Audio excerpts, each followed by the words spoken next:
Hello बच्चों, welcome back to our channel Rajput chemistry. तो बच्चों, आज के इस वीडियो में हम आप सभी को क्लास 12 हिंदी के खंड काव्य को बताएंगे। बहुत ही इंपॉर्टेंट खंड काव्य है। तो सत्य की जीत, क्या सत्य की जीत, ये आपके बोर्ड एग्जाम में हर साल पूछा जाता है। एक भी ऐसा साल नहीं है जिसमें पूछा ना गया हो। तो इसको जरूर तैयार कर लीजिएगा। जैसा कि आप सभी का पेपर 24 फरवरी को स्टार्ट है यूपी बोर्ड वालों का। तो इसलिए आप इस सभी जो ये आपको मैं बताने जा रहा हूँ खंड काव्य, ये बहुत ही इंपॉर्टेंट है आपके बोर्ड एग्जाम की दृष्टि से। तो देखिए, इस पर दो आपके एक सारांश पूछेगा, एक चरित्र चित्रण। तो इस वीडियो में हम आपको सारांश बताएंगे, क्या सत्य की जीत का सारांश। अगली वीडियो में हम आपको चरित्र चित्रण बता देंगे। तो आपको चाहे सारांश लिखिए या चरित्र चित्रण, आपको जो सही लगे उसको लिख लीजिए। लेकिन आपको हम बहुत ही आसान तरीके से बताएंगे, एकदम संक्षिप्त में। तो चलिए स्टार्ट करते हैं। तो स्टार्ट करने से पहले आप सभी छोटी सी रिक्वेस्ट है, चैनल पर नए हो चैनल को सब्सक्राइब जरूर कर लीजिएगा। तो चलिए देखते हैं।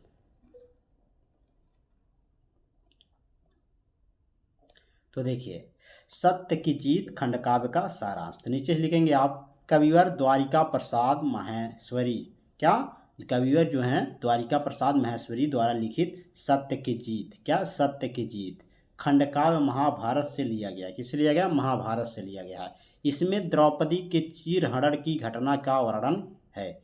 क्या इसमें द्रौपदी के चीरहरण का घटना का वर्णन है। इस खंड काव्य का सारांश इस प्रकार है। इतना आपको लिखना है। उसके बाद आगे देखिए, आगे लिखेंगे,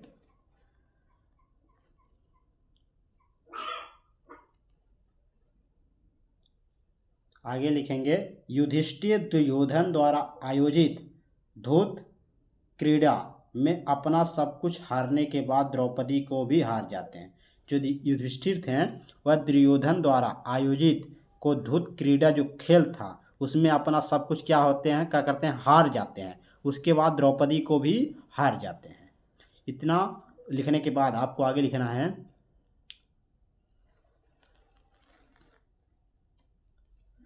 भरी सभा में, क्या भरी सभा में दुर्योधन दुशासन को आदेश देता है कि वह द्रौपदी को लाकर उसका अपमान करे। भरी सभा में जो दुर्योधन दुशासन को आदेश देता है कि वह द्रौपदी को लाकर उसका क्या करे, अपमान करे।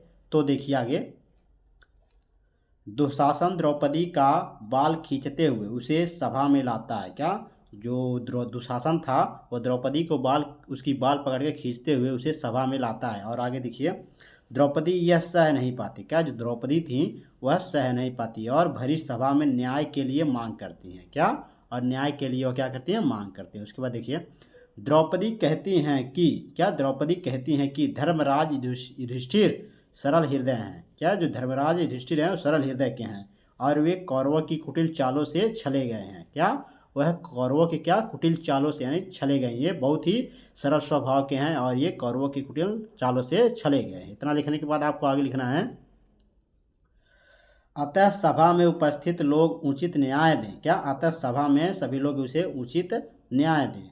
तभी दुशासन कहता है, जो दुशासन था वह कहता है कि धर्म और सत्य की चिंता मुझे नहीं है। क्या दुशासन क्या कहता है? कहता है धर्म और सत्य की चिंता हमें नहीं है। कौरव पक्ष किसी के द्वारा, क्या कौरव पक्ष किसी के द्वारा किए गए न्याय को नहीं मानता।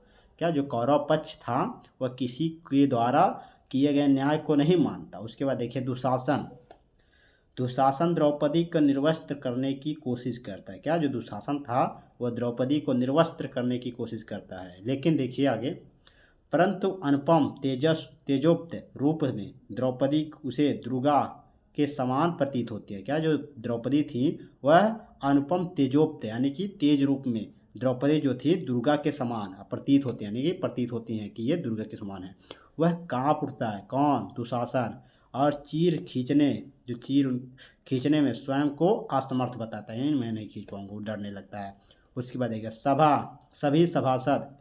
सभी सभासद कौरवों की निंदा करते हैं। जो सभासद थे वह कौरवों को निंदा करने लगते हैं और द्रौपदी के सत्य और न्यायपूर्ण पक्ष की प्रशंसा करते हैं। अंत में धृतराष्ट्र पांडवों को मुक्त करने तथा उनका राज्य वापस करने का आदेश देते हैं। जो धृतराष्ट्र थे वह पांडवों को क्या करते हैं, मुक्त करने तथा उनके राज्य वापस करने का आदेश दे देते हैं। इस प्रकार सत्य की क्या होती है, जीत होती है।